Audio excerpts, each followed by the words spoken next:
Assalamualaikum warahmatullahi wabarakatuh. Innal hamdalillah nahmaduhu wa nasta'inuhu wa nastaghfiruh wa na'udzu billahi min shururi anfusina wa min sayyiati a'malina. May yahdihillahu fala mudilla lahu wa may yudlil fala hadiya lahu. Asyhadu an la ilaha illallah wa asyhadu anna Muhammadan abduhu wa rasuluh. Sebelum kajian kita mulai, kepada jamaah diharapkan maju ke depan, mendekat kepada sumber ilmu. Yang akhwat juga, agar nanti yang terlambat bisa tidak mengganggu antum. Baik, terima kasih kepada Ustadz waktu dan tempat. Tafadhol durikum. Untuk bagi yang ingin bertanya mungkin bisa ditulis di kertas kemudian dikumpulkan kepada panitia. Assalamualaikum warahmatullahi wabarakatuh.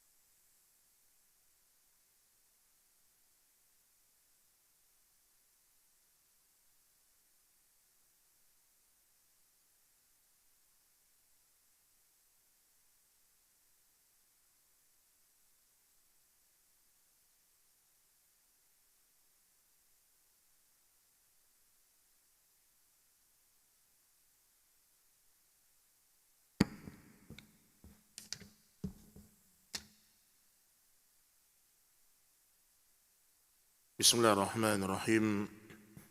Assalamualaikum warahmatullahi wabarakatuh. Innal hamdalillah nahmaduhu wa nasta'inuhu wa nastaghfiruh wa natubu ilaih wa na'udzu billahi min shururi anfusina wa sayyiati a'malina. Man yahdihillahu fala mudilla lahu wa man yudlil fala hadiya lahu.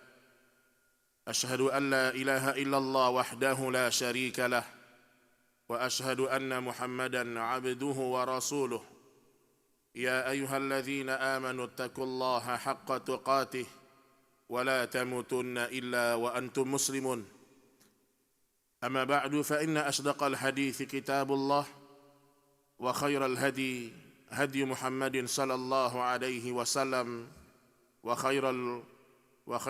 وصلى الله عليه وسلم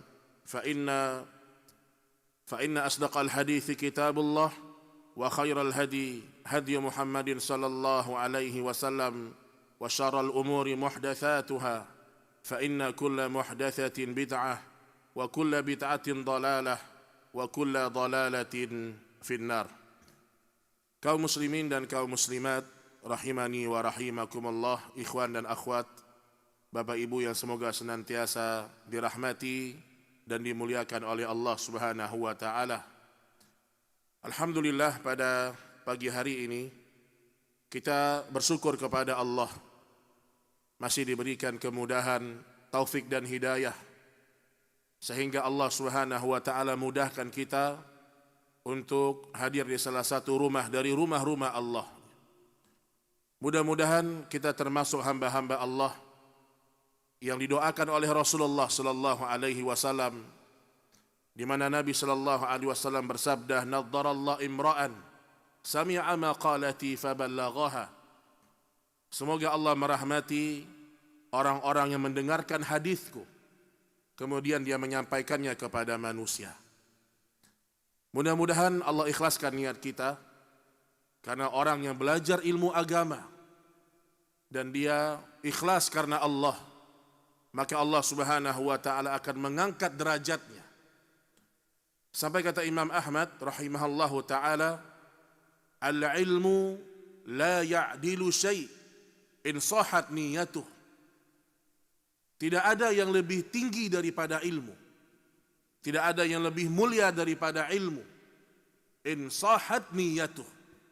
Kalau seandainya seorang ikhlas, lurus niatnya karena Allah Subhanahu wa taala. Allah mengatakan, yarfa'illahu alladhina amanu minkum walladhina utul ilma darajat. Allah mengangkat derajat orang-orang yang beriman dan orang-orang yang berilmu, di antara mereka beberapa derajat. Karena Bapak Ibu, kalau kita tidak ikhlas dalam belajar, selesai jemaah. Bukankah orang yang pertama kali dilempar ke neraka orang yang alim, qari, ustadz, Masya Allah. Yang pertama dilemparkan ke neraka mereka. Apakah mereka tidak belajar, tidak mengajarkan ilmu? Mereka mengajar dan belajar, tetapi mereka tidak ikhlas karena Allah. Makanya Nabi SAW mengatakan, majtama'a qaumun, kata Nabi SAW, man yata'allama ilman mimma yubtagha bihi wajhullah la yata'allamuhu illa liyusiba bihi 'aradan minad dunya lam yajid 'arfal jannah yaumal qiyamah. Barang siapa yang belajar ilmu agama yang seharusnya dia belajar itu untuk Allah, seharusnya semakin bertambah ilmunya, semakin bertambah rasa takutnya sama Allah. La yata'allamuhu illa liyusiba bihi 'aradan minad dunya. Tapi dia belajar ilmu agama untuk mendapatkan bahagian dari dunia. Lam yajid 'arfal jannah yaumal qiyamah. Maka kelak di akhirat dia tidak akan bisa mampu mencium harum surganya Allah Subhanahu wa taala. Baik ikhwan dan akhwat rahimani wa rahimakumullah. Bahasan kita pada pagi hari ini berkaitan dengan indahnya istiqamah di jalan Allah. Perlu kita ketahui, tidak ada orang yang hidupnya lebih bahagia lebih daripada orang yang istiqamah di atas agama. Jangan pernah kita kira orang yang bahagia itu orang yang duitnya banyak. Jangan kira orang yang bahagia itu orang yang bergelimang dengan harta kedudukan, tidak. Karena Nabi SAW telah menjadikan dunia ini semuanya terlaknat kecuali 4 hal. Ingat baik-baik, dunia ini semuanya terlaknat kecuali 4 hal. Rasulullah SAW bersabda, ad-dunya mal'unah, mal'unun ma fiha illa zikrullah wa ma walah wa alimun aw muta'allim. Dunia ini semuanya terlaknat kecuali 4 golongan. Maka kita nggak boleh ya, kita sudah ngaji sunnah, kita sudah belajar tauhid, kita nggak boleh puji-puji dunia, tidak boleh. Nabi mendidik para sahabat untuk menilai dunia itu lebih buruk dari seekor bangkai kambing yang busuk. Nabi menilai dunia itu di sisi Allah tidaklah lebih mulia dari seekor sayap nyamuk. Enggak lebih bernilai daripada itu. Maka dunia jangan diangkat-angkat. Kata Nabi, dunia semuanya terlaknat illa zikrullah, kecuali orang-orang yang senantiasa berzikir kepada Allah. Wa ma wala, orang-orang yang mendekatkan dirinya kepada Allah.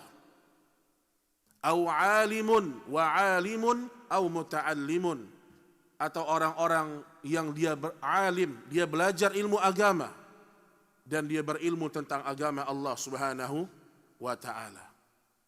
Di sini dalil bahwasanya seorang dia bisa bahagia walaupun dia tidak memiliki banyak harta. Kenapa saya mulai dari sini? Karena istiqamah ini tidak mungkin bisa kita dapatkan kalau kita masih mencintai hubbud dunia. Kecintaan kepada dunia itu hal manusiawi. Tetapi kalau sudah terlalu cinta, mengalahkan cinta kita kepada akhirat, itu dicela dalam agama. Makanya Syekhul Islam Ibnu Taimiyah ketika beliau membahas hawa nafsu, kata Syekhul Islam, hawa nafsu secara zatnya dia tidak tercela. Tapi ketika hawa nafsu itu selalu diikuti, bahkan sebagian orang-orang kafir, orang-orang musyrik menjadikan hawa nafsunya seperti Tuhan. Afara'aita man ittakhadha ilahahu hawa. Tidakkah engkau melihat ya Muhammad, ada orang yang hidupnya sesuai dengan hawa nafsu. Sesuai dengan hawa nafsunya. Maka orang kalau ingin dia istiqamah, di awal dia harus meyakini dunia itu remeh. Dunia itu tidak bernilai. Karena Nabi Shallallahu Alaihi Wasallam ketika menyebutkan fitnah yang paling terbesar menimpa umat Nabi Muhammad Shallallahu Alaihi Wasallam, inna likulli ummatin fitnah wa fitnatu ummati al-mal. Ini jemaah ingat baik-baik ini. Kata Nabi, sesungguhnya setiap umat itu ada fitnahnya masing-masing. Ada ujiannya masing-masing. Dan ketika Nabi bicara umat, itu semua profesi. Ustadznya bisa terfitnah dengan harta. Orang-orang kaya terfitnah dengan harta. Orang-orang awam terfitnah dengan harta. Semuanya. Setiap umat itu ada cobaannya masing-masing. Wa fitnatu ummati al-mal. Dan fitnah terbesar umatku adalah harta-harta mereka. Makanya kalau kita lihat kehidupan para sahabat, kenapa mereka bisa istiqamah? Karena bagi mereka dunia itu remeh, kecil. Sedangkan untuk mendapatkan surga, itu kita melewati segala hal yang dicintai oleh hawa nafsu kita. Jadi kita kalau ingin masuk surga, itu jalan yang selalu berseberangan dengan hawa nafsu kita. Harus kita lawan. Rasul sallallahu alaihi wasallam bersabda, "Hujibatil jannah bil makarih." Surga itu dikelilingi oleh segala sesuatu yang dibenci oleh jiwa kalian. Makanya di bahasan yang pertama, kiat istiqamah adalah menghinakan dunia di dalam hati kita. Jangan diangkat-angkat, jangan dipuji-puji. Makanya Rasulullah sallallahu alaihi wasallam ketika membahas siapa orang yang kaya, Nabi mengatakan laisal ghina an kathratil arad. Dalam hadis riwayat Imam Ahmad, Imam Al-Bukhari, Imam Muslim, Nabi mengatakan hakikatnya orang kaya laisa bi kathratil arad, bukan yang banyak fulusnya, bukan yang banyak duitnya. Walakinnal ghina ghinan nafs. Tetapi kekayaan yang sebenarnya kaya hati. Kaya hati. Mana lebih bahagia? Abu Jahal atau Bilal? Demi Allah kita katakan Bilal. Mana lebih bahagia? Abu Jahal atau Suhaib Ar-Rumi? Suhaib Ar-Rumi. Bahagia dalam ketaatan mereka kepada Allah. Dan kalau kita lihat kehidupan Rasulullah penuh dengan kesederhanaan. Contoh misalnya Rasulullah sallallahu alaihi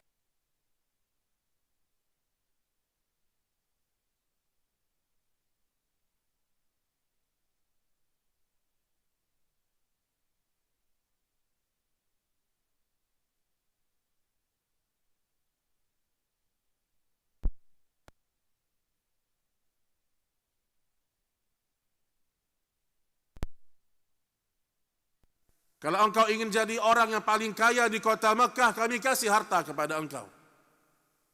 Kalau engkau ingin wanita, kami berikan wanita tercantik.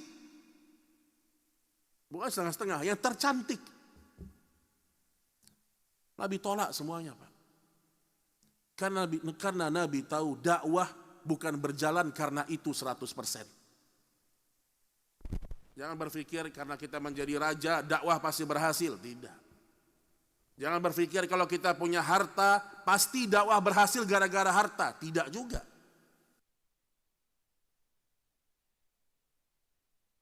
Guru kita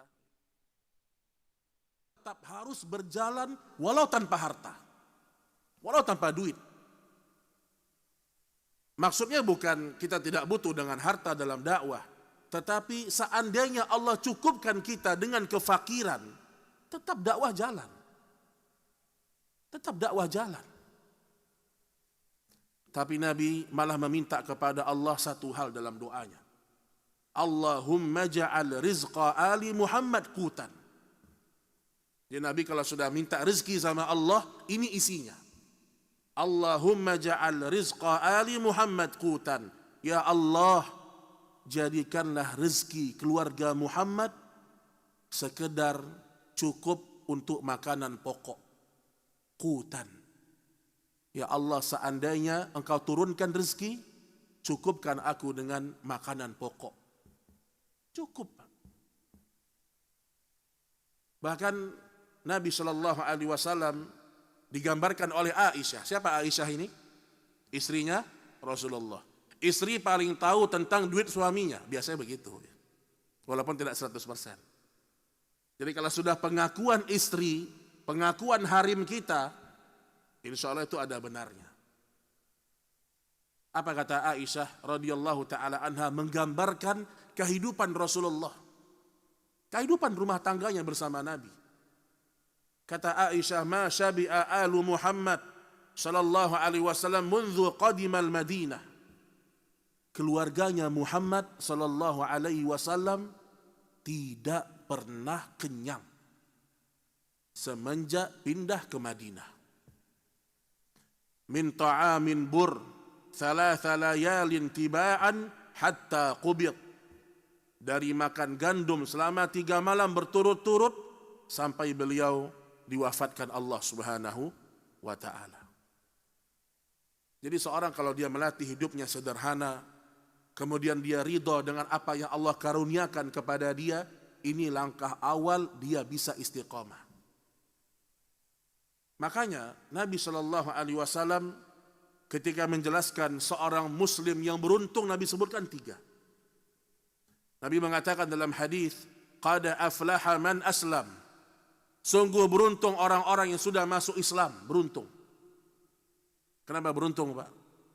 Orang kalau sudah masuk Islam dan bagus keislamannya, seandainya dia wafat di atas la ilaha illallah, dia terbebas dari siksaan neraka selama-lamanya. Artinya seorang kalau mengucapkan kalimat tauhid, walau dalam hatinya ada iman sebesar dzarrah saja, dia akan keluar dari api neraka. Kalimat tauhid. Kata Nabi, qad aflaha man aslam. Beruntung orang-orang yang masuk Islam. Wa ruziqa kafafan. Beruntung orang-orang yang Allah berikan dia rezeki cukup. Kapan rezeki dikatakan cukup? Di poin yang ketiga. Wa qanna'ahu Allahu bima atah. Setelah Allah berikan dia rezeki yang cukup, Allah karuniakan dia sifat qanaah. Sifat qanaah. Alhamdulillah rezeki masih ada. Alhamdulillah masih punya mata yang sehat. Alhamdulillah kedua kaki masih berjalan. Alhamdulillah tangan masih bisa bergerak. Banyak nikmat yang kita harus syukuri sama Allah. Makanya Imam Hasan Al-Basri ketika beliau ditanya tentang makna al-kanut dalam surah Al-Adiyat, innal insana li rabbih la kanut. Sesungguhnya manusia itu kepada Rabbnya kanut. La kanut, punya sifat kanut ini tidak berterima kasih. Ditanyakan kepada Hasan Al-Basri, wahai Hasan Al-Basri, apa makna kanut?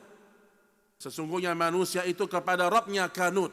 Kata Hasan Al-Basri rahimahullah, ya'uddul masaib wa yansan ni'am. Mereka suka menghitung-hitung musibah, menghitung-hitung masalah. Saking fokusnya di situ, dia lupa untuk bersyukur dengan nikmat Allah yang sangat banyak. Itulah diri kita, Pak. Kita terlalu banyak menghitung masalah, terlalu fokus kepada satu musibah. Seakan-akan kita melupakan banyak nikmat Allah Subhanahu wa ta'ala. Bagaimana melihat nikmat Allah? Lihat diri kita aja. Allah mengatakan wa fi anfusikum afala tubsirun. Lihatlah diri-diri kalian, lihat mata kalian, kaki yang bisa berjalan, telinga yang masih bisa mendengar, jantung yang masih berdetak, darah yang masih mengalir. Kata Allah, afala tubsirun, tidakkah kalian melihat keagunganku? Maka orang yang bertauhid, belum tauhidnya sempurna, sampai dia meyakini di dunia ini, bahkan di seluruh dunia, bahkan di penduduk langit, tidak ada satupun makhluk yang kuat, semua makhluk lemah. Itu yakini baik-baik itu. Ahli tauhid. Selama kita hidup di dunia, yakinilah selain Allah semuanya lemah. Nggak punya kekuatan. Malaikat disebutkan oleh Allah dan hadis Nabi Shallallahu Alaihi Wasallam memiliki banyak keistimewaan, ya atau tidak? Ada malaikat penjaga gunung, ada malaikat yang memikul ars, jumlahnya berapa? 8. Apa kata Nabi Shallallahu Alaihi Wasallam? Malaikat pemikul ars saja, antara daun telinganya, syahmatul udhun, sampai ke bahunya, itu berapa panjangnya, berapa besarnya? Itu sejauh 700 tahun perjalanan seekor burung. Jadi kalau ada burung hinggap di telinganya malaikat, contoh aja, sampai ke pundaknya malaikat 700 tahun perjalanan seekor burung. Itu besarnya malaikat Allah. Jibril punya 600 sayap, tapi hukum asalnya semua mereka tidak punya kekuatan. Allah yang kasih. Maka ketika antum membaca tentang iman kepada malaikat, dengan kebesaran-kebesaran malaikat tersebut, bukan malaikatnya yang hebat, tapi Allah yang maha kuat memberikan ilmunya kepada malaikat. Kalau malaikat yang sebesar itu saja mereka kita tetap katakan lemah, apalagi diri kita. Baik jemaah sekalian rahimani wa rahimakumullah, ini kiat yang pertama, nilailah dunia sebagai sesuatu yang sangat hina. Kemudian yang kedua, istiqamah adalah anugerah dari Allah, maka mintalah kepada Allah. Jadi istiqamah itu karunia, rezeki istiqamah itu. Sebagaimana ada orang yang mencari rezeki dari pagi sampai sore, dia dapat serpihan-serpihan dunia, begitu juga dengan istiqamah. Saking pentingnya istiqamah, kita disuruh minta sama Allah hidayah dalam setiap solat kita. Apa kalimatnya? Ihdinas siratal mustaqim. Ya Allah, berikan aku hidayah di atas jalan yang lurus. Kalau Bapak Ibu kita baca tafsir para ulama, Imam Ibnu Katsir dan selainnya, maknanya adalah, ya Allah, kalau aku belum dapat hidayah, berikan aku hidayah. Ya Allah, kalau aku sudah dapat hidayah itu, tambahkan hidayah itu. Maka kita minta terus. Ya Allah, kalau sudah engkau tambah hidayah itu, kokohkan dalam jiwaku ya Rabb. Kokohkan. Kalau sudah kokoh dalam jiwaku, wafatkan aku di atas hidayah itu. Itu maknanya, tariqul huda, jalan petunjuk. Dan siratal mustaqim, kata Imam Ibnu Katsir, banyak beberapa penafsiran para ulama, ada yang mengatakan Islam, ada yang mengatakan Al-Quran, ada yang mengatakan Abu Bakrin wa Umar. Seakan-akan kita mengatakan ihdinas siratal mustaqim, ya Allah, berikan aku hidayah berjalan di atas jalannya Abu Bakar dan Umar. Intinya, semua makna ini tidak saling bertentangan. Ketika kita mengatakan ihdinas siratal mustaqim, kita sedang minta dikokohkan hidayah sampai kita wafat. Karena hidayah itu murni karunia.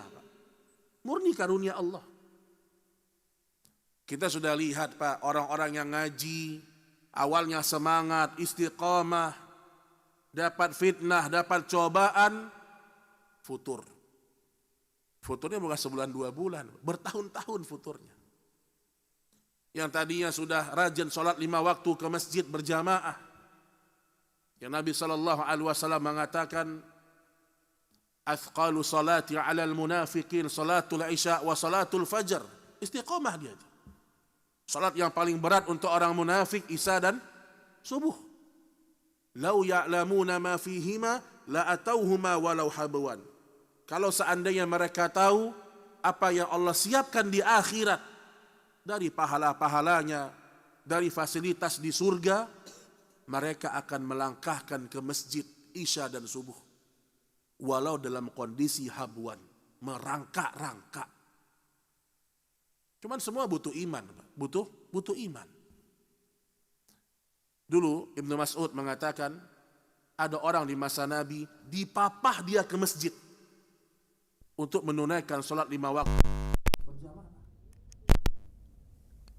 Sampai para ulama berbeda pendapat apa hukumnya sholat berjamaah 5 waktu di masjid bagi laki-laki. Dan pendapat yang rajih, yang kuat, hukumnya wajib. Hukumnya wajib. Bahkan sampai kata Abdullah bin Abbas, la salata lirrijal liman sami'an nida. Maksudnya fi baitih. Tidak ada solat bagi seorang laki-laki di rumahnya kalau dia mendengarkan suara azan. Berapa menit Pak kita solat? Sekhusyuk-khusyuknya Masya Allah. Zuhur 10 menit dah kelamaan itu. Itu sekhusyuk-khusyuknya kita solat. Maghrib berapa menit sih kita ke masjid solat? Imam baca panjang sedikit, sebagian orang protes. Jadi maksud saya Allah hanya minta sebagian dari waktu kita. Sampai ada sebagian pendapat ulama fikih mengatakan solat berjamaah di masjid itu bukan hanya wajib, sampai pada bahasan syarat sahnya solat. Bayangin, syarat sahnya solat. Walau ini pendapat kurang tepat, tetapi itu bentuk kehati-hatiannya para ulama.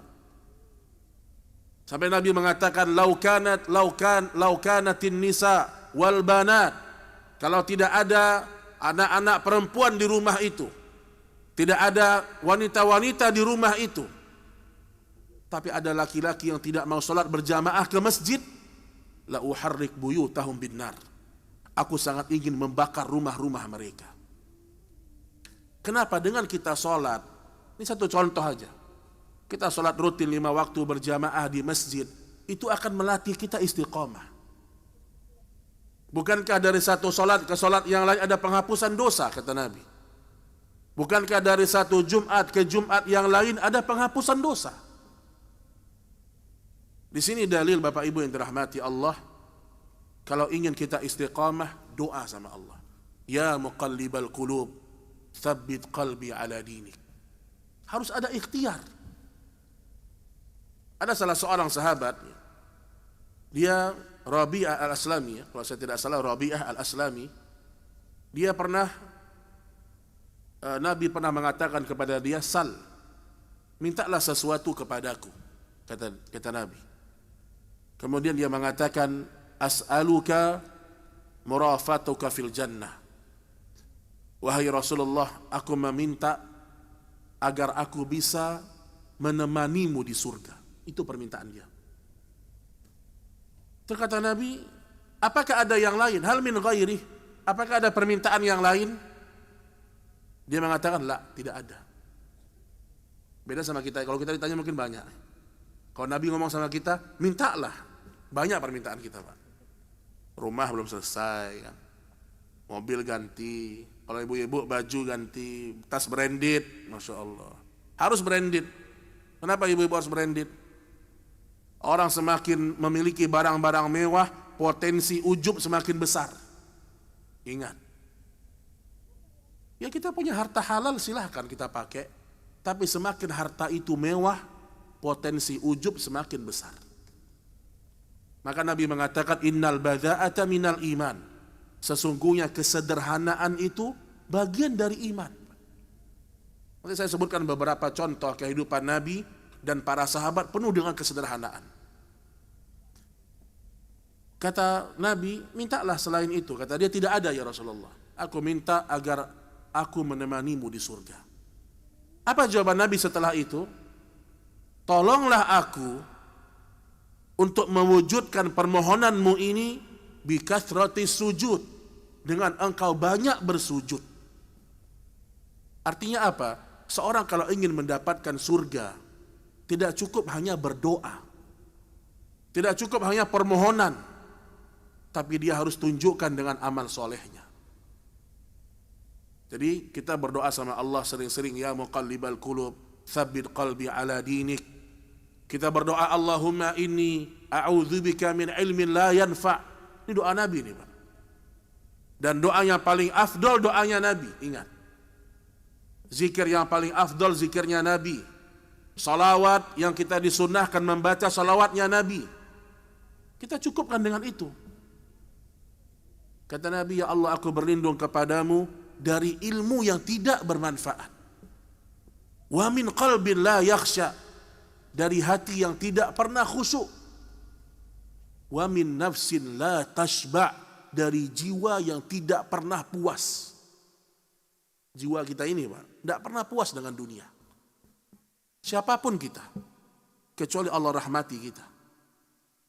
Sampai kata Nabi, kalau anak Adam itu diberikan dia satu lembah emas, maka niscaya dia akan minta yang kedua dan ketiga. Itu jiwa manusia. Bagaimana meredam perasaan yang seperti itu? Ingat wasiatnya Nabi sama Abu Dzar. Abu Dzar mengatakan, "Ausani khalili bisab'in." Kekasihku Rasulullah pernah berwasiat kepadaku 7 perkara. Salah satunya kata Abu Dzar, "Unzuru man huwa asfala minkum, wala tanzuru ila man huwa fawqakum." Wahai Abu Dzar, kata Nabi, sering-sering engkau melihat dalam kenikmatan dunia ini orang yang berada di bawahmu, wahai Abu Dzar. Lihat tuh ke bawah, bukan ke atas, Pak. Dan jangan engkau lihat orang yang berada di atasmu, karena akan membuat engkau meremehkan nikmat Allah. Sering-sering berteman dengan orang miskin, sering-sering. Ini teman orang kaya semua, Masya Allah. Kalau orang kaya WA cepat jawabnya, Masya Allah. Ini kita kadang-kadang kurang, teman-teman miskin kita kurang. Kita kalau hanya berteman dengan orang kaya, ya orang kaya gak ada masalah kalau dia soleh ya. Tapi wasiat Nabi sama Abu Dzar apa? Sering-sering engkau melihat orang yang berada di bawahmu. Pergi ke rumahnya orang-orang fakir. Lihat rumah mereka, lihat kendaraan mereka. Selami kehidupan mereka. Kita bersyukur sama Allah.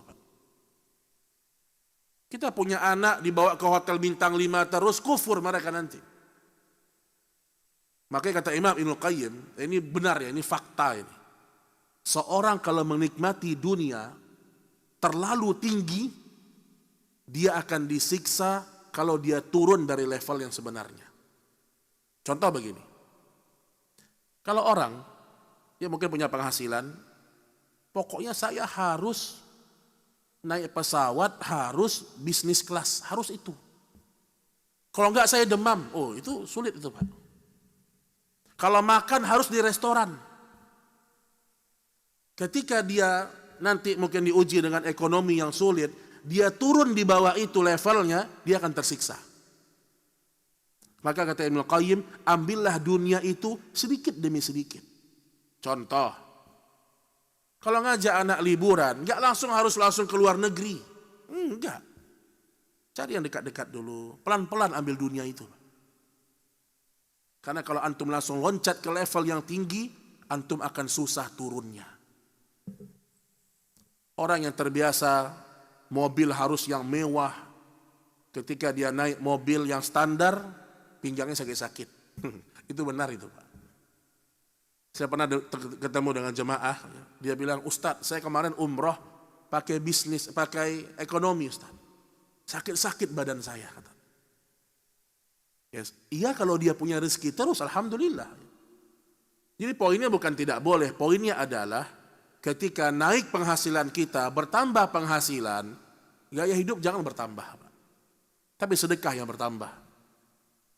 Menyantuni anak yatim yang bertambah.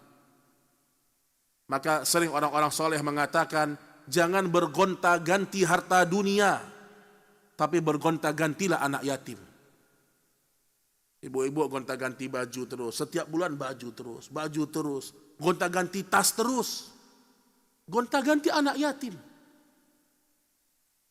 Kita ini kalau mau istiqamah harus sering-sering mencontoh kehidupan para sahabat. Lihat Aisyah radhiyallahu taala anha, dididik dengan wahyu, jemaah. Aisyah ini istrinya Rasulullah yang sudah turun kepada mereka ayat pilihan. Apa itu ayat pilihan? Ayat untuk menjelaskan kepada istri-istri Nabi, kalau ingin menjadi istrinya Nabi, Nabi hidupnya sederhana. Siap atau tidak? Maka mereka memilih hidup bersama Nabi. Konsekuensinya ada. Nabi didik Aisyah dengan sedekah. Karena itu membuat kita istiqamah. Sampai ketika Nabi wafat, Aisyah berusia berapa? 18 tahun. Ketika Rasul wafat, Aisyah umur 18 tahun. Dan Aisyah tidak boleh, dan istri Nabi semua tidak boleh menikah lagi. Allah haramkan mereka untuk menikah lagi. Atau dinikahi oleh orang lain, tidak boleh. Sampai ada satu kisah di masa Khalifah Muawiyah bin Abi Sufyan. Kata Muawiyah kepada satu orang, ya fulan, berikan harta ini kepada Aisyah. Dan perhatikan apa yang Aisyah lakukan dengan harta ini. Sebenarnya bukan ngetes ya. Muawiyah murni untuk ngasih harta kepada Aisyah. Ummul Mukminin, ibunda orang-orang beriman. Rasul sudah wafat. Ketika dia jadi khalifah, dia bantu Aisyah. Kalau saya tidak salah, kurang lebih sekitar 4 miliar. Kalau dirupiahkan 4 miliar. Aisyah dibagikan kepadanya harta itu pagi hari 4 miliar. Kata orang yang memberikan ini, aku perhatikan perbuatannya ibunda Aisyah. Pagi hari 4 miliar dikasih, sore hari sudah habis dibagikan 4 miliar. Kalau kita kan bingung, siapa lagi yang miskinnya? Masih banyak yang miskin. Kita dikasih duit nih, bingung mau ngasih ke siapa. Karena jarang sedekah itu Pak. Sampai bingung mau ngasih sama siapa. Aisyah, dan disebutkan dalam riwayat, Aisyah dia membagi-bagi harta itu, bersamaan dengan itu, kami melihat ada belasan tambalan di bajunya ibunda Aisyah radhiyallahu taala anha. Saya butuh, saudara saya lebih butuh. Ini pendidikan Nabi. Walau kana bihim khasasah. Makanya yang kedua, doa sama Allah supaya punya hati yang istiqamah. Baik, kemudian yang ketiga, supaya kita bisa istiqamah, kita harus selalu semangat untuk menuntut ilmu agama. Jangan pernah berlalu satu hari dalam hidup kita kecuali kita ada belajar. Ada Al-Quran yang kita baca. Ada hadis Nabi yang kita baca. Dan seorang kalau dia tidak berilmu, maka bisa jadi ucapan-ucapannya itu melemparkan dia ke neraka. Karena dia gak bisa bedakan mana yang hak, mana yang batil. Mana ucapannya Allah ridho, mana yang tidak Allah ridho. Kata Rasulullah sallallahu alaihi wasallam dalam hadis riwayat Imam Al-Bukhari dan Muslim dari sahabat Abu Hurairah radhiyallahu taala anhu, innal abda la yatakallamu bil kalimah ma yatabayyanu fiha yahwi biha fin nar ab'ada ma bainal masyriqi wal maghrib. Boleh jadi ada seorang laki-laki dia berbicara satu kalimat ma yatabayyanu fiha, menurut dia ini kalimat enggak ada ya, kalimat candaan, kalimat untuk menghibur orang, kalimat untuk mengisi kekosongan, ngomong bercanda. Dia menganggap remeh kalimat ini. Apa kata Nabi? Yahwi biha finnar.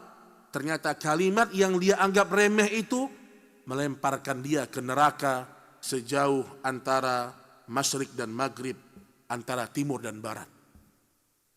Dalam riwayat lain, sab'ina kharifan, 70 tahun perjalanan, dilemparkan dia ke dalam api neraka.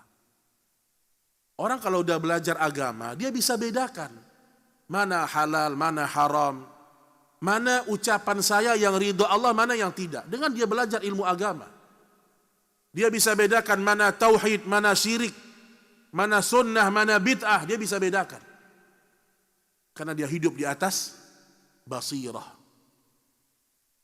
Makanya Allah Subhanahu wa taala Bahkan Imam Ibnu Qayyim, kalau antum buka dalam kitab-kitab beliau, Ibnu Qayyim menuliskan lebih daripada 100 keutamaan orang-orang yang menuntut ilmu. Lebih daripada 100 keutamaan orang-orang yang menuntut ilmu. Contoh juga ibu-ibu ya. Dalam hadis Aisyah radhiyallahu taala anha, jangan sampai wanita ini juga tidak punya ilmu dalam agama. Karena wanita kalau dia tidak punya ilmu agama, dia akan menyusahkan semua anggota keluarga. Suami juga kali Ustaz. Iya, suami juga, tapi wanita dulu kata Nabi di sini. Kata Aisyah kepada wanita-wanita Ansar. Aisyah wafat pada tahun 58 Hijriyah. Ni'man nisaul Ansar.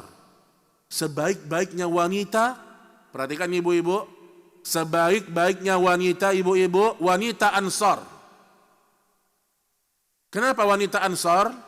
Lam yamna'hunnal haya'u an yatafaqahna fid din. Karena rasa malu yang ada pada diri mereka tidak membuat mereka berhenti untuk belajar ilmu agama.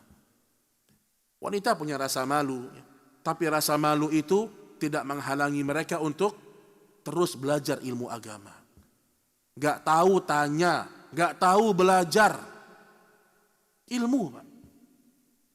Makanya Nabi ketika sebutkan orang-orang yang berilmu, itu orang-orang yang mendapatkan kebaikan dari Allah. Kata Nabi sallallahu alaihi wasallam, "Man yuridillahu bihi khairan yufaqihu fid din." Barang siapa yang Allah inginkan kebaikan untuknya. Lihat di sini, ini standar. Bagaimana kita bisa melihat orang ini Allah berikan kebaikan atau tidak? Standarnya yufaqihu fid din. Apakah dia faham dengan agamanya atau tidak? Barometernya bukan harta, bukan harta. Saya ada bahas di Masjid Raya Cipinang Muara di Jakarta Timur. Di situ saya bahas tentang bahagia tanpa banyak harta. Sekarang ini ada ucapan-ucapan yang seakan-akan kalau kita nggak punya banyak harta nggak bisa bahagia. Apalagi ditambah dengan motivator berbau ustadz. Tahu berbau ustadz maksudnya? Ada motivator, ada ustadz. Itu dua hal yang berbeda, Pak. Anda ulangi, ada motivator, ada ustadz. Yang bahaya itu motivator berbau ustadz. Kenapa? Karena dia akan memotivasi umat seakan-akan arahnya kepada agama, tapi motivasinya batil. Contoh, saya pernah mendengar seorang dai mengatakan, orang Islam wajib kaya. Orang Islam wajib kaya. Kalau tidak kaya, gagal Islamnya. Kalimat apa ini? Ini kalimat motivasi ini, Pak. Bukan ilmu ini. Karena ada kata wajib. Seakan-akan dia juga sama mengatakan, berarti Bilal gagal beragama. Karena Bilal sepanjang hayatnya miskin. Berarti Suhaib Ar-Rumi gagal beragama. Berarti Ahlu Suffah 300-an para sahabat yang tinggal di teras Masjid Nabawi semuanya gagal beragama karena tidak kaya. Mus'ab bin Umair tadinya kaya. Ketika dia masuk Islam diuji dengan kefakiran. Sampai kain kafannya enggak cukup menutup tubuhnya, Pak. Abu Hurairah tahun 7 Hijriah dia masuk Islam, dia belajar sama Nabi, hidup di atas kefakiran. Jadi saya ingin mengatakan bahwasanya kalau Allah berikan kepada kita kekayaan, pakai dalam kenikmatan. Pakai dalam ibadah. Tidak ada celaan dalam hal tersebut. Abu Bakar juga kaya, Abdurrahman bin Auf juga kaya. Tapi bukan kayanya yang diangkat. Tapi mayoritas para sahabat orang-orang fakir.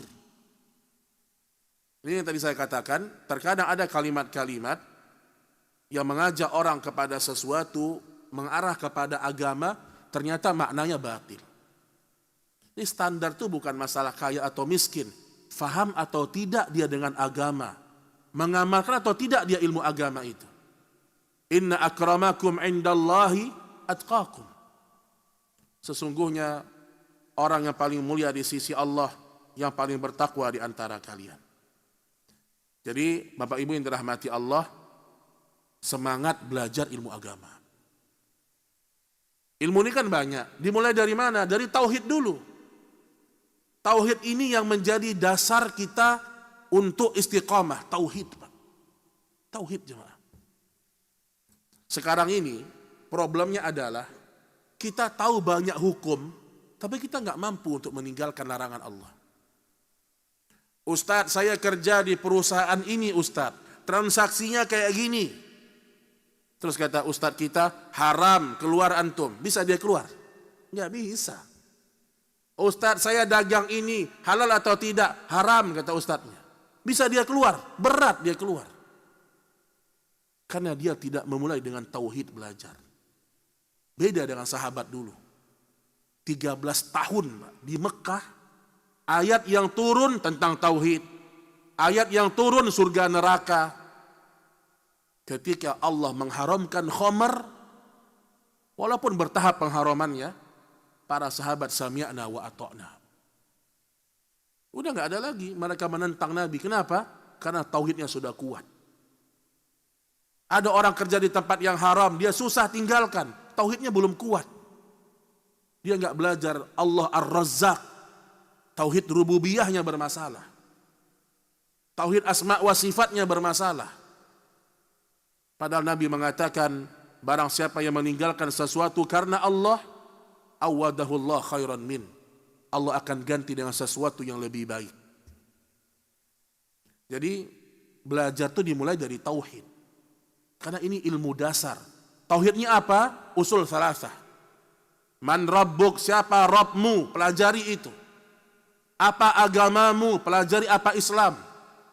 Dan siapa laki-laki yang diutus kepadamu? Tentang Rasulullah sallallahu alaihi wasallam. Makanya di antara tipuannya iblis, seorang takut terjatuh kepada riba. Dia takut terjatuh kepada riba melebihi rasa takutnya jatuh kepada syirik. Ya, Anda ulangi. Di antara tipuannya iblis, seorang takut jatuh kepada dosa riba, tetapi dia merasa aman dari dosa syirik. Dosa syirik, dosa yang paling besar di muka bumi. Dari zaman Nabi Adam sampai zaman Nabi Nuh, kata Abdullah bin Abbas ada 10 generasi. Ini perhatikan baik-baik ini, poin terakhir insyaallah.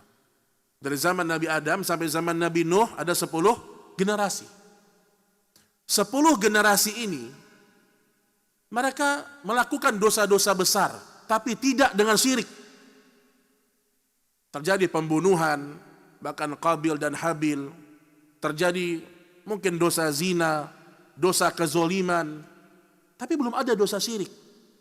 Sehingga Allah belum mengutus Nabi Nuh di 10 generasi ini. Ketika manusia mulai terjatuh kepada syirik di umat Nabi Nuh alaihi salam, mereka menyembah orang-orang soleh, maka Allah utus langsung Nabi Nuh. Kata para ulama akidah, seakan-akan Nuh itu diutus murni untuk mengajarkan tauhid. Dosa zina di mana-mana sebelumnya Allah biarkan, belum diutus Nabi Nuh. Perampokan, pembunuhan Allah biarkan. Ketika syirik yang terjadi, Allah utus Nabi Nuh. Dan sekali diutus bukan 10 tahun, 20 tahun. Walaqad arsalna Nuhan ila qaumihi falabitha fihim alfa sanatin illa 50 ama. Allah mengatakan kami utus Nabi Nuh dan dia berdakwah kepada kaumnya 950 tahun. Kalau bahasa Al-Qur'annya 1000 kurang 50. Allah katakan 1000 kurang 50. Kenapa Allah enggak mengatakan 950 tahun? Karena kalimat 1000 kurang 50 itu lebih menggambarkan panjangnya waktu. Ya atau tidak? Kalau dibilang Nabi Nuh berdakwah 900 tahun, ya panjang juga. Tapi kalau digambarkan Nabi Nuh berdakwah 1000 tahun kurang 50. Terasa lebih lama. Sama kayak orang belanja diskon-diskon itu. Harga barang 499. Berapa itu sebenarnya, Pak? 500.000. Kita tertipu kita. Bahlul kita ini. Harganya 999. Di benak kita, belum 1 juta, cuman 900-an. Sebenarnya 1 juta sudah. Nah, jadi seakan-akan kalau kata para ulama dari sisi bahasa, karena kalau baca buku tafsir, ada yang membahas dari sisi bahasa, dari sisi hukum, ahkam, ada dari sisi fikih. Ibnu Ashur termasuk ulama yang sering membahas dari sisi bahasa. Di antaranya ya. Itu beliau sebutkan untuk menggambarkan lamanya waktu. Itu dosa syirik. Maka antum kalau belajar, kita belajar tauhid nomor 1. Adapun ibadah-ibadah yang lain mudah jemaah. Fikih itu mudah. Yang penting antum fikihnya kembali kepada Quran dan Sunnah, mudah. Sallu kama ra'aitumuni usolli. Beli sifat salat Nabi, baca gerakannya seperti ini, bacaannya ini, selesai. Kecuali antum sibuk dengan fikih khilaf, iya tidak selesai-selesai. Tapi kalau ingin belajar fikih yang mudah, ambil fikih tarjih, kitab Al-Wajiz, atau misalnya kitab Sahih Fikih Sunnah, itu insya Allah cukup. Tapi yang perlu kita benahi adalah tauhid, keimanan kita dari waktu ke waktu. Kita ini sudah belajar, apakah bertambah rasa takut sama Allah? Itu diingat. Maka Imam Ahmad ketika ditanya apa itu ilmu, kata Imam Ahmad, al-ilmu khasyatullah. Ilmu yang sebenarnya adalah rasa takutmu kepada Allah. Wallahu ta'ala a'lam bisawab. Ini mungkin materi yang bisa kita sampaikan pada pertemuan kali ini. Tadi disampaikan sekitar 40 menit atau 45 menit. Sisa waktu yang ada insya Allah kita buka sesi tanya jawab. Dipersilahkan Bapak Ibu, baik tulisan maupun secara lisannya. Barakallahu fikum.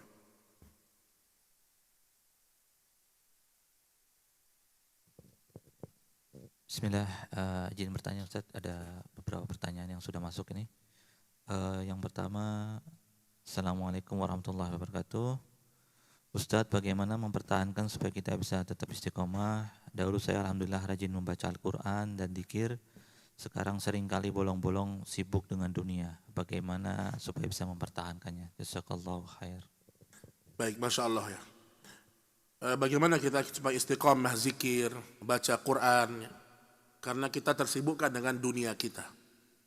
Tadi yang saya sudah sampaikan, kita ini mengambil dunia ini secukupnya, Pak. Secukupnya. Syekh Albani rahimahullah, apa profesi beliau? Awalnya sebenarnya beliau adalah tukang kayu awalnya. Tapi beliau nggak berkompeten di situ. Akhirnya beliau pindah kepada servis jam. Diceritakan Syekh Albani rahimahullah, dia menghidupkan keluarganya dengan nafkah bekerja, Pak. Ini mencontoh para anbiya. Semua para anbiya mereka bekerja, ada profesinya. Ada yang tukang kayu, ada yang pandai besi, ya atau tidak? Ada yang mengembala kambing. Tidak ada yang hidup dari dakwah, tidak ada. Kalau mereka diberikan sesuatu dalam dakwah, itu hadiah bagi mereka. Itu pilihan, mereka boleh ambil, boleh tidak. Tetapi mereka hidupnya bukan di situ. Nah, Syekh Albani, dia kerja, servis jam, kemudian dapat keuntungan sedikit, cukup untuk beberapa hari, sudah. Bisa begitu kita kerja, Pak. Udah, dia fokus lagi baca buku, 16 jam sehari. Syekh Muhammad Nasiruddin Al-Albani baca buku 16 jam sehari. Luar biasa. Bukharinya abad ini, Syekh Albani itu. Nah, kenapa beliau bisa istiqamah mencukupkan dengan apa yang sudah cukup? Ada rezeki, cukup. Jadi jangan terlalu berlebih-lebihan. Karena dunia ini, antum pacu terus, habis waktu kita. Penghasilan sudah, sekarang misalnya penghasilan nih, Sudah cukup rasanya. Ya sudah. Walaupun antum mau tambah, selama antum bisa istiqomah silahkan. Tapi biasanya kalau orang ingin menambah penghasilannya akan mengambil sebagian waktunya. Itu sudah jelas. Itu sudah pasti itu. Nah, makanya ambil dunia secukupnya, ini yang pertama. Yang kedua, istiqomah ini bukan berarti kita enggak futur ya. Karena Nabi mengatakan istaqimu walan tuhsu, kata Nabi. Istiqomahlah kalian, tapi kalian tidak akan mampu terus-menerus. Maksudnya apa? Kita kalau lagi futur, ya mungkin futur sesaat. Yang penting kita masih berada di atas sunnah, nanti Allah kembalikan semangat kita. Kata Nabi, di kulli amalin fatrah. Setiap amal itu ada masa-masa jemunya, ada Pak. Dakwahnya juga ada bosannya, ada juga. Antum kira nggak ada bosannya dakwah, nggak ada bosannya menuntut ilmu, ada rasa-rasa bosan itu ada. Tapi kata Nabi, barang siapa yang di masa-masa jenuhnya tetap berada di atas sunnahku, tetap sholat, tetap baca Al-Quran, tetap zikir pagi petang, maka Allah akan merahmati dia. Allah akan kembalikan semangat itu. Jadi pertama, tadi saya sebutkan, cukupkan dunia dengan, kalau sudah cukup, bismillah, kita fokus kepada akhirat kita. Kemudian juga dalam baca Al-Quran, kita harus ingat, Nabi perintahkan kita baca Quran 1 bulan khotam. Kata Nabi, iqra'u fi syahr, kata Nabi. Bacalah dalam 1 bulan. Selesaikan 30 juz 1 bulan. Kata sahabat, ya Rasulullah, ini ajidu quwwah. Saya masih kuat ya Rasulullah.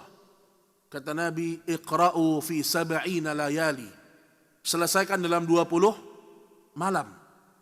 Ini ajidu quwwah, saya masih kuat. Selesaikan dalam 1 minggu, kata Nabi. Ini ajidu quwwah, saya masih kuat. Kata Nabi, selesaikan dalam 3 bulan, dalam 3 hari. Kemudian Nabi mengatakan, barang siapa yang mengkhatamkan Quran kurang dari 3 hari, lam yafqah, dia tidak bisa memahaminya. Dibuat target, sehari saya harus baca 1 juz. Bisa atau tidak nih Pak? Anggukannya kok agak ragu kayaknya.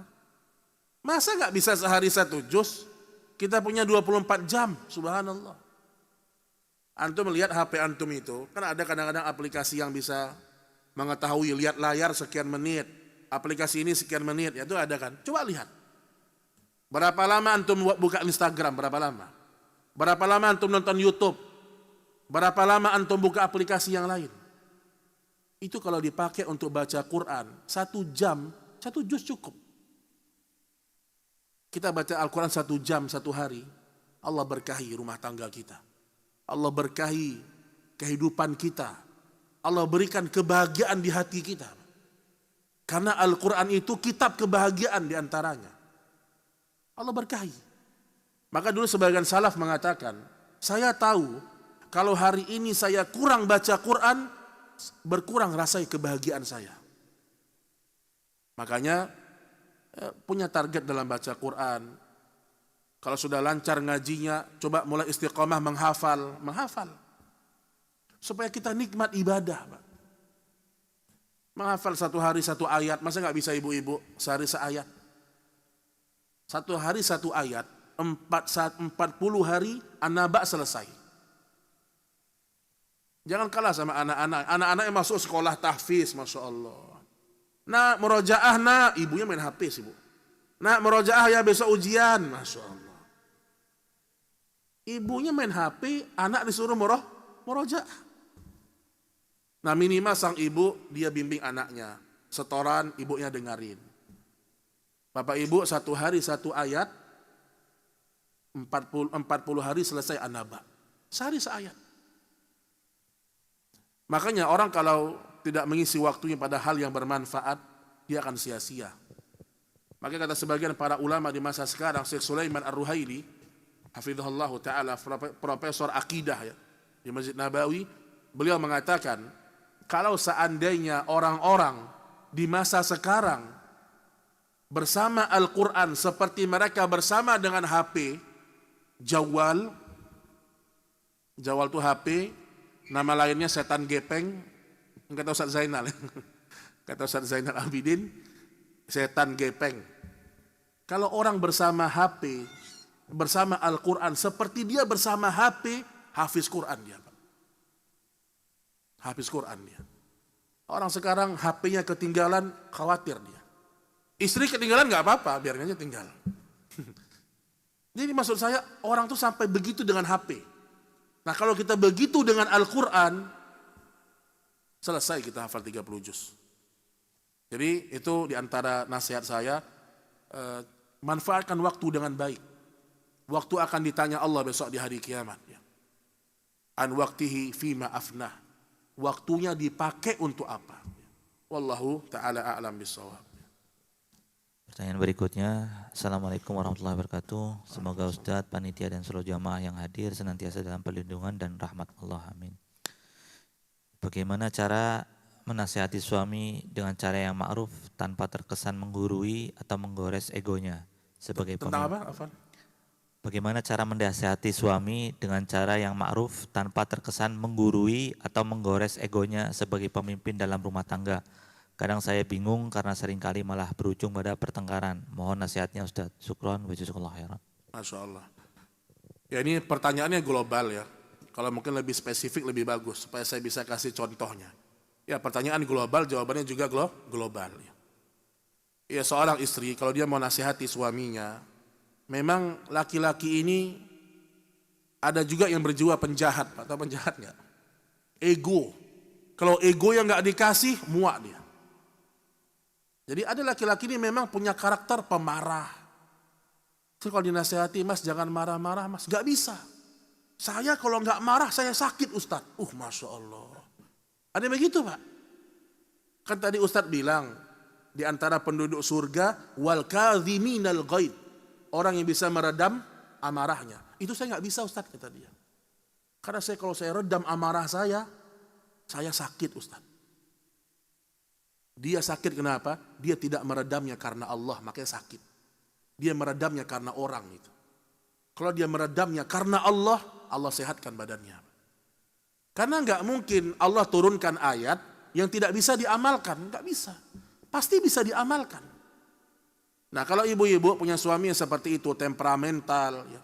Ibu tahu kalau ibu nasihati dia marah, muncak marahnya.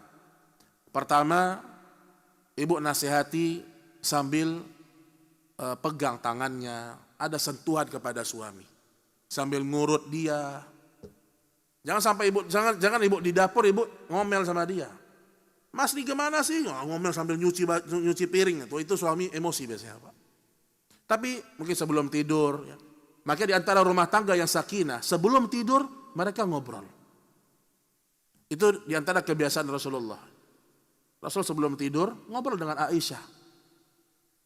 Nah wanita kalau dia ingin menasihati suaminya pelan-pelan, baik-baik. Dengan omongan yang sopan santun, ya. Dengan lembut. Ya. Apalagi sampai mengatakan, mas aku ini sayang sama kamu mas. Nah, bilang gitulah. Jangan gengsi juga ibu-ibu bilang gitu. Pegang tangannya sambil urut, sambil dipijat. Ingatkan itu. Udah Ustadz gak berubah juga. Berarti sabar, itu jawabannya sudah. Asiyah bersabar, hidup bersama orang yang mengaku sebagai Tuhan. Ada seorang ustadz, ya, dia ditanya, Ustadz, suami saya Ustadz, dia nggak mau sholat ke masjid berjamaah. Jenggotnya panjang padahal, kakinya cingkrang. Bukan kakinya, mata kakinya. Celananya cingkrang. Udah ngaji sunnah Ustadz, tapi ke masjid nggak mau, saya sampai capek nyuruh. Ini ustadz, sudah tua, dia punya pengalaman. Karena ini si wanita, dia minta cerai. Karena suaminya nggak mau ke masjid. Mungkin wanita ini sering pengajian, dia pelajari kan. Apa kata si ustadz yang berpengalaman, sudah tua. Kemudian ya dia tahu maslahat mudarat. Dia mengatakan, udah bu, suami ibu masih sholat kan di rumah? Masih. Bersyukurlah sama Allah. Itu aja jawabannya Pak. Karena soal dia mau ke masjid itu hidayah nanti. Tapi kalau dipaksakan mungkin mudaratnya lebih besar. Maka ibu bersyukur dengan suami masih mau sholat. Ini cara terakhir ibu-ibu untuk bisa meredam yang namanya mungkin perbuatan buruk suami. Suami saya memang kasar sih Ustadz ngomongnya. Tapi alhamdulillah anak-anak pendidikan dinafkahi. Dia bertanggung jawab. Lihatnya ke situ. Jadi kalau kata para ulama, ya, kalau kita lihat suami, nih ingat baik-baik Bapak Ibu. Suami diperintahkan dalam Islam bersabar dengan istrinya. Istri disuruh untuk apa ibu-ibu? Bersyukur. Nah, jangan dibalik itu. Tidak boleh dibalik. Nabi ketika mengatakan, kalau engkau melihat pada istrimu ada akhlak yang tidak engkau suka, engkau cepat-cepat lihat akhlak dia yang lain. Disuruh sabar sama Nabi. Aisyah pernah memecahkan piring di hadapan Nabi karena cemburu. Maka Nabi sabar. Nah, adapun wanita disuruh untuk apa? Bersyukur. Ketika Nabi mengatakan orang yang paling banyak dalam neraka itu wanita. Maka Nabi sebutkan, bukan mereka kufur sama Allah, tapi mereka tidak bersyukur dengan suami mereka. Jadi jadi kami ini disuruh bersyukur, kami disuruh sabar. Ibu disuruh untuk bersyukur. Dengan seperti itu rumah tangga akan langgeng. Percayalah. Jadi ibu melihat suami walaupun banyak keburukannya, coba lihat kebaikannya, pikir-pikir kebaikannya. Udah 15 tahun nikah, apa ya kebaikannya? Udah saya pikir-pikir nggak ketemu Ustaz. Oh, berarti kacau itu.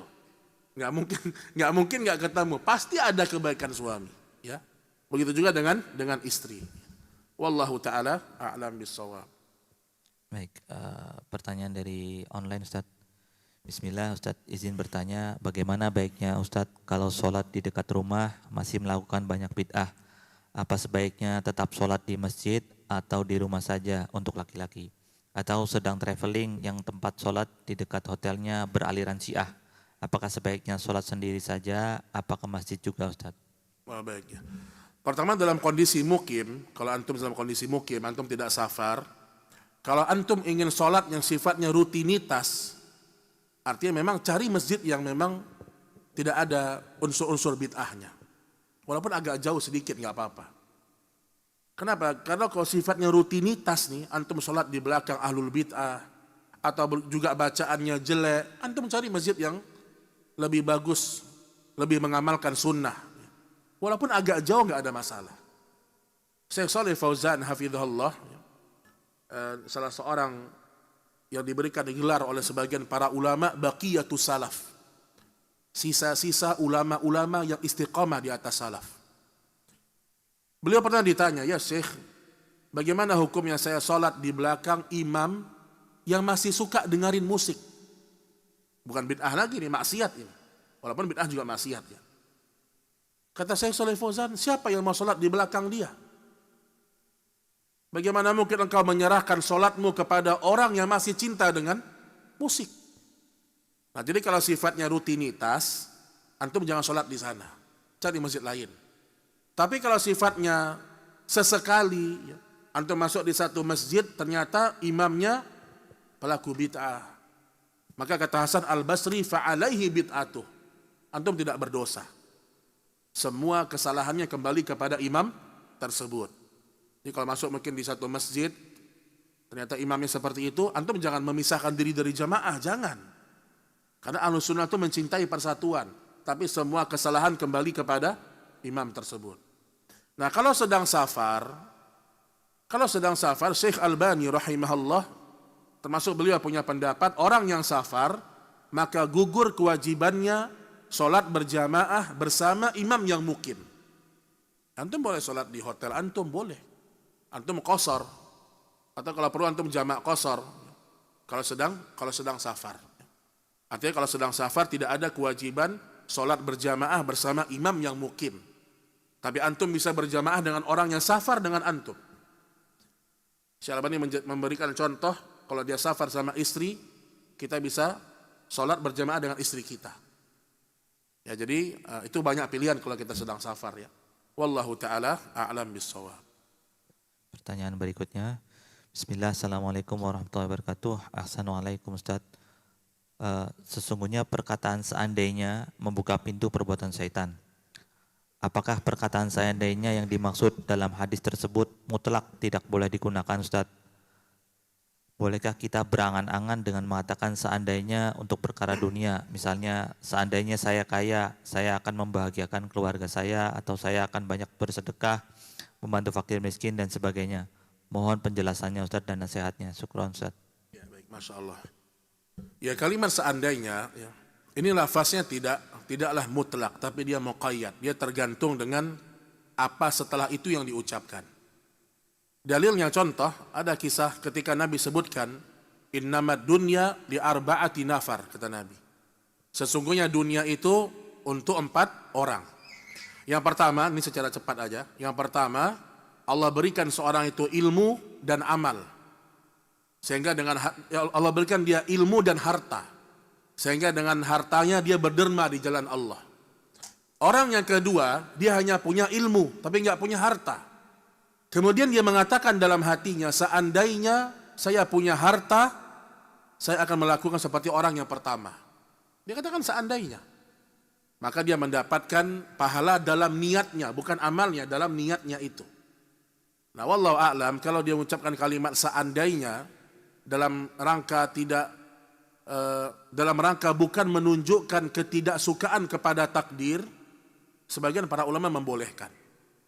Tapi kalau dia mengatakan seandainya saya kaya, saya pasti udah kayak gini. Nah, tapi kalau ada perasaan seperti protes sama Allah, lebih baik jangan. Tapi untuk kehati-hatian, ya, kita hati-hati menggunakan kalimat seandainya, terutama pada peristiwa yang sudah terjadi. Kalau sudah terjadi, tidak sesuai dengan keinginan kita, apa kalimatnya? Qadarullah.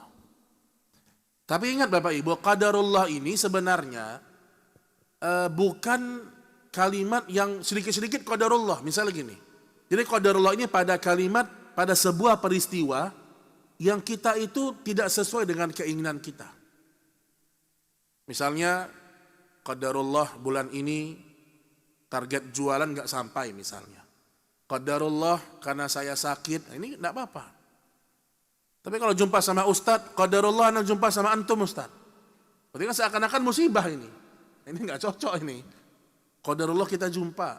Jadi qadarullah pada hal-hal yang memang kita tidak kita tidak inginkan itu terjadi. Tapi karena kalau kita ucapkan seandainya, maka akan terbuka pintu setan. Misalnya nih kita pakai mobil, tiba-tiba tabrakan. Terus kita bilang, coba kalau tadi seandainya pakai motor. Nah, ini nggak boleh. Udah qadarullah, selesai. Dan orang yang selalu mengaitkan musibahnya dengan qadarullah, ini orang yang paling jauh dari stres. Ini obat stres ini Pak. Banyak orang stres kenapa? Tidak sesuai dengan target, bingung dia, pusing dia. Visa Furoda nggak keluar, pusing dia. Astagfirullah, gimana nih? Tapi kalau dia bilang, udahlah, qadarullah misalnya. Ini kalau kita bahas dari orang, misalnya orang jualan travel ya misalnya, ya kan kayak gitu. Tapi kalau dia pakai qadarullah, udah hatinya tenang. Allah sudah takdirkan, khair insyaallah. Selesai. Pak. Mudahnya hidup seorang mukmin. Ya. Kalau dapat nikmat dia bersyukur, kalau enggak sesuai maka dia bersabar. Wa hadza khairun lah, dua-duanya kebaikan untuk dia. Wallahu a'lam bissawab. Pertanyaan selanjutnya, Assalamualaikum warahmatullahi wabarakatuh. Waalaikumsalam. Bagaimana menyikapi curhatan teman yang menjelekan atau mengumbar aib seseorang teman kita yang lainnya? Baik. Pertama, kalau ada orang menceritakan aib orang lain di hadapan antum, siapa yang harus kita jauhi? Yang ngomong itu. Ingat itu, kalau ada orang membicarakan aib orang lain di hadapan antum, tidak ada maslahat ya, bukan dalam rangka maslahat, bukan dalam rangka tabayyun, bukan dalam rangka ada 6 gibah yang dibolehkan kata Imam An-Nawawi, bukan dalam rangka yang 6 ini, maka yang pertama kali antum harus hati-hati orang itu yang menyampaikan berita. Kenapa? Ketika ada orang yang sering setiap jumpa sama kita dia ngomong tentang orang lain, antum hati-hati, berarti di tempat lain antum dibicarakan juga sama dia. Kalau ada orang setiap jumpa sama kita, dia ngomong tentang orang lain, maka di waktu yang lain, dia ketemu sama orang lain, ngomong tentang kita. Makanya kalau ada teman yang suka menggibahi orang lain, aib orang lain, maka pertama kata Nabi apa? Unsur akhaka zaliman au mazluman.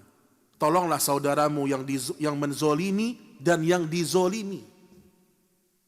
Yang menzolimi siapa? Orang yang sedang melakukan kemungkaran, tolong dia. Orang yang sedang gibah, sedang bongkar aib orang depan kita, tolong dia kata Nabi. Dengan cara apa? Kita tepis. Afwan akhi, afwan ukhti, afwan pak, afwan bu. Kita lebih baik ngomong yang lain aja yang lebih manfaat. Oh itu orang dalam hatinya mungkin kaget itu. Dan akan malu dia. Afwan afwan pak misalnya. Kita ngomong tentang yang lebih manfaat aja. Kalau dia hatinya bersih, dia akan beristighfar. Oh ya astagfirullah, astagfirullah. Tapi kalau hatinya kotor, dia akan mengucapkan kalimat yang dulu umat Nabi Lut mengucapkannya kepada Lut. Innahum unasui yatatahharun. Alah sok suci Nabi Lut ini. Nah, itu sama tuh Pak. Jadi kalau kita sedang nasihati orang itu mengatakan kamu ini sok suci, nah mirip-mirip dengan umat Nabi Lut. Karena Nabi Lut ketika berdakwah menasihati kaum yang melanggar aturan Allah, Nabi Lut ngomong, kalian bertakwa sama Allah, berimanlah kepadaku. Apa kata umatnya Nabi Lut? Innahum unasu yatatahharun. Sesungguhnya Lut itu merasa yang paling suci aja. Dan ini biasanya kalimat yang keluar dari orang yang tidak punya hujjah. Ingat itu. Dari sisi manhaj, kalau ada orang sudah membantah kita dengan kalimat ini, ketahuilah dia tidak punya hujjah lagi. Sehingga dia mencela kita. Jadi tetap nasihatin dan kita bela kehormatan saudara kita, Pak. Bela. Oh enggak, dia enggak kayak gitu. Kita bela. Kecuali ada memang sisi-sisi maslahat. Ada terkadang kita perlu menyebutkan kekurangan orang di hadapan orang lain, kata Imam An-Nawawi, demi sebuah permasalahan supaya selesai. Kayak sebuah sekolah nih. Ada rapat manajemen misalnya. Terus di akhir tahun kita sebagai manajemennya kita ngomong, oh kepala sekolah ini kinerjanya seperti ini, orangnya seperti ini. Oh guru ini jangan dilanjutkan karena akhlaknya kayak gini. Walaupun ini bagian dari ghibah, tapi ini dihalalkan. Kenapa? Tujuannya maslahat. Tujuannya untuk maslahat. Kita mau tidur, ngobrol sama istri kita. Bicarakan tentang pendidikan anak kita. Anak kita gimana nih bang? Udah mau tamat pondok, hafalannya kok nggak nambah-nambah. Itu kita sedang ghibah. Kita sedang menggibai anak kita. Tapi boleh karena ada maslahat. Tapi kalau tidak ada maslahat, itu kita sedang memindahkan pahala kita ke dia. Maka kata para ulama, al-ghibatu minal kabair, ghibah itu bagian dari dosa-dosa besar. Ini kata Syekh Utsaimin. La tukaffiruha shalah, wala siyam, wala sadaqah, wala hajj.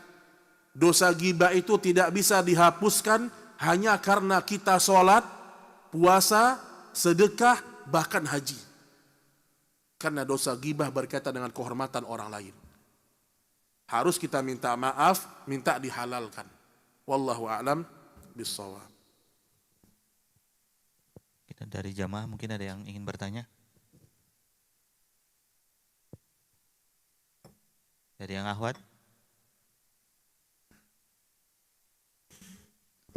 Pertanyaan terakhir Ustaz. Bagaimana cara menengahi dan mendamaikan dua teman yang sedang berselisih dikarenakan perbedaan pola pikir? Jazakallahu khair wa barakallahu fiik. Ya jadi di antara akhlak yang mulia kita melakukan yang namanya islah, yaitu perdamaian antara dua orang yang sedang berselisih. Bahkan para ulama membolehkan seorang berdusta dalam rangka mendamaikan dua orang yang berselisih. Si A, si B berantem. Kita temannya, kita dua-duanya baik sama mereka. Kita ngomong sama si A. Si B kemarin katanya dia udah maafin kamu loh. Tapi dia malu minta maaf. Padahal nggak ada. Padahal si B bilang nggak ada, saya yang benar kata si B. Tapi kita sebagai temannya, kita bawa ucapannya si B, seakan-akan si B berbicara, si B udah maafin kamu. Kemarin dia WA saya kok. Dia ngajak ketemuan di rumah makan. Itu atau kita bilang juga kepada si B, si A juga udah maafin kamu, udahlah, udah selesai kok. Nah, kita berusaha islah namanya. Kita berusaha untuk islah. Dan itu pahalanya besar, Pak. Pahalanya besar. Kenapa? Karena orang kalau sedang berselisih dua orang, ini kalau tidak kita tengahi, kita damaikan, syaitan akan terus membuat mereka berselisih. Makanya Nabi mengatakan, khairukum man abda'a bisalam. Kalau kalian sedang berselisih, diam-diaman sama teman kalian, yang paling terbaik di antara kalian, yang pertama kali memberikan salam. Ini diam-diaman, udah 1 hari, 2 hari diam-diaman. Yang terbaik, yang pertama kali mengucapkan Assalamualaikum. Berarti dia yang ingin berdamai. Jadi itu sikap kita yang pertama. Kita boleh menukilkan kalimat-kalimat yang mudah-mudahan itu bisa membuat mereka damai. Atau yang kedua, tips-tips yang kedua sederhana, kita ajak si A makan, janjian. Kita ajak si A, si B ketemuan di rumah makan. Biar santai pembicaraannya. Terus si A nanya, ada si B enggak? Kita bilang enggak ada si B, Ana cuma ngundang ente aja. Nah, nanti mereka ketemu di satu tempat. Nah, kata para ulama, orang kalau sudah ketemu, maka itu kesempatan kita untuk merangkul mereka. Udahlah, maafin aja, selesai. Kadang-kadang karena enggak ketemu juga, Pak. Jauh-jauhan, enggak saling ketemu. Tapi kalau sudah ketemu berhadap-hadapan, kita ada di situ, ya udah kita damaikan mereka semuanya. Dan islah bainan nas ini perintah Allah. Jadi kita ini bukan malah memperkeruh. Si A ngomong nih, Ustadz antum tahu nggak Ustadz? Si B itu Ustadz sama saya, oh enggak kok, kita bantah Pak. Si B sama antum peduli, Masya Allah. Kemarin dia bilang antum, kita bela. Karena kita tahu mereka bersahabat sebenarnya. Bukan malah kita dukung, oh iya emang kayak gitu si B itu. Saya aja kemarin, nah jangan. Jangan manas-manasin Pak, jangan. Antum lihat, nih kisah terakhir aja. Fatimah dan Ali pernah berselisih, biasa suami istri. Nabi masuk ke rumahnya Fatimah waktu siang. Dan kebiasaannya orang-orang Arab memang tidur siang. Dan itu diantara sunnah Nabi, tidur siang. Ditanya sama Nabi, ya Fatimah, aina Ali? Mana Ali? Kata Fatimah, baini wa bainahu syai'. Antara aku dengan Ali, wahai Rasulullah, ada sesuatu. Ada pertengkaran lah. Akhirnya ditunjukkan Ali sedang di masjid. Maka Nabi pergi ke tempatnya Ali di Masjid Nabawi, di masjid. Ali sedang tiduran dan banyak debu di bajunya. Kemudian Nabi mengatakan, "Qum ya Aba Turab." Bangunlah wahai orang yang tubuhnya penuh dengan debu. Dilihat sama Ali ternyata Nabi, maka Ali berdiri dan Nabi membersihkan debu yang ada di bajunya Ali. Di sini, kata para ulama, Nabi mencontohkan akhlak mertua yang baik. Karena Nabi mertua tuh statusnya. Nabi tidak tanya sama Ali, kenapa sih berantem ya sama anak saya? Enggak. Nabi membersihkan bajunya Ali, kum ya Aba Turab. Kemudian Nabi mengatakan, wahai Ali, irji, pulanglah ke rumah. Selesai masalahnya Ali, Pak. Kata Ali bin Abi Thalib, semenjak itu, tidak ada panggilan yang lebih aku cintai lebih daripada Abu Turab. Kenapa? Karena Ali tahu Nabi sangat sayang sama dia, sedang berantem sama anaknya, Nabi tidak menghakimi dia, bahkan Nabi tidak tanya-tanya sama dia. Nabi hanya mengatakan, bangun wahai Ali, pulanglah ke rumah. Nah di sini kata para ulama, Nabi tidak memperkeruh permasalahan. Nabi juga gak sidang mereka. Ali duduk sini, Fatimah sini. Gimana sebenarnya tadi? Gak ada Pak. Di sini dalil, terkadang masalah rumah tangga bisa selesai tanpa dibahas. Tanpa dibahas. Suami istri berantem, selesai dah, suami pergi dah. Nanti dia pulang tiba-tiba udah hilang rasa emosinya, udah nggak perlu dibahas lagi. Oh secara dalil saya yang sahih ini, nggak perlu juga, udah. Nah ini maksud saya, Nabi tidak memperkeruh keadaan. Makanya kita juga harus jadi mertua yang baik, tidak memperkeruh rumah tangga anak-anak kita. Termasuk dalam pergaulan, kita berusaha meluruskan ya. Ada orang-orang yang mungkin berusaha sakit hati sama orang lain, kita luruskan ucapan-ucapan itu. Ya, kadang-kadang ada orang suka ngadu-ngadu, Pak. Itu ada loh, Pak. Yang suka ngadu domba itu ada. Namam itu ada. Yamsi bin namimah. mereka berjalan dengan mengadu domba orang lain. Saya pernah satu kali, ya, ada seorang mengatakan sama, ini ikhwan juga, ada pengajian. Dia mengatakan, Ustadz, kata Ustadz Fulan, Ustadz, antum hati-hati dengan ikhwan itu. Kata apa kata dia? Ustadz, kata Ustadz Fulan, dia sebutkan nama seorang Ustadz, yaitu saya dengan Ustadz itu hubungan saya baik. Teman saya kok. Sama-sama dakwah kita di sunnah ini, alhamdulillah. Tapi dia bilang, Ustadz, kata Ustadz Fulan, antum hati-hati dengan ikhwan itu. Saya bilang, kenapa saya harus hati-hati? Emang ada apa? Saya bilang, gini. Saya bilang, akhi, antum ini jangan suka ngadu domba. Dia kayak agak kaget dia. Antum benar nggak berita itu? Antum jangan-jangan kilawakol. Jadi di antara sesuatu yang Nabi tidak suka apa? Kilawakol. Katanya, ini kan paling semangat orang, Pak. Dan kadang-kadang sering orang ngomong sama kita, Ustadz, ana nggak tahu Ustadz ya, benar atau tidak, tapi gini, nggak usah cerita kalau gitu. Orang sering gitu, Pak. Ustadz, ini wallahu a'lam kebenarannya, tapi kayaknya itu namanya kilawakol, Pak. Katanya, itu menghancurkan agama kalian, kata Nabi. Kilawakol. Dalam Islam ada namanya apa? Idza ja'akum fasiqun binaba'in fatabayyanu. Kalau ada informasi dari orang-orang fasik yang tidak jelas infonya, tabayun. Itu yang benar. Beda tabayun dengan gibah apa? Tabayun langsung ketemu dengan orang itu. Bukan lewat pihak yang ketiga. Selesai dengan tabayun. Jadi kadang-kadang hati-hati juga, banyak orang suka mengadu domba. Termasuk dalam dakwah. Dalam dakwah. Dia mengesankan kepada kita seorang ustadz ini kayak gini. Padahal enggak. Dia aja nggak suka sama ustadz itu misalnya. Banyak seperti itu, Pak. Ya. Dalam dakwah ini merusak ukhuwah Islamiyah kita. Apalagi sudah sama-sama ngaji. Ada beda-beda pendapat sedikit, biasalah. Ya. Tapi kita berusaha menegakkan sunnah, menegakkan tauhid, dan kita jaga ukhuwah Islamiyah kita selama di atas Al-Quran dan As-Sunnah. Maka dulu ada Sufyan Ats-Tsauri, kalau saya tidak salah Sufyan Ats-Tsauri, ada orang mengatakan, wahai Sufyan, ada ahlu sunnah menyampaikan salamnya kepadamu. Kata Sufyan Ats-Tsauri, sampaikan salamku kepada fulan. Karena sesungguhnya ahlu sunnah itu sedikit.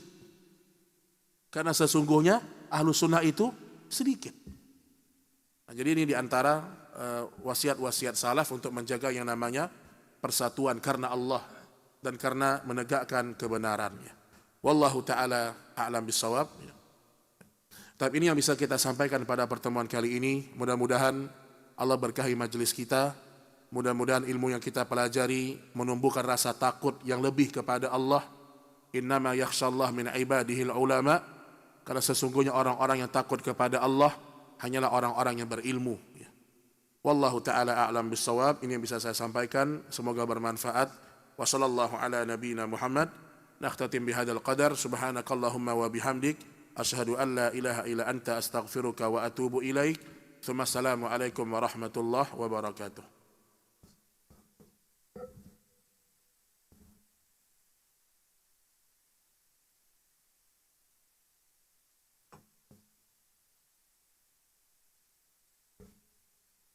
Sehat Pak, barakallahu fiik. Jazakallahu khair.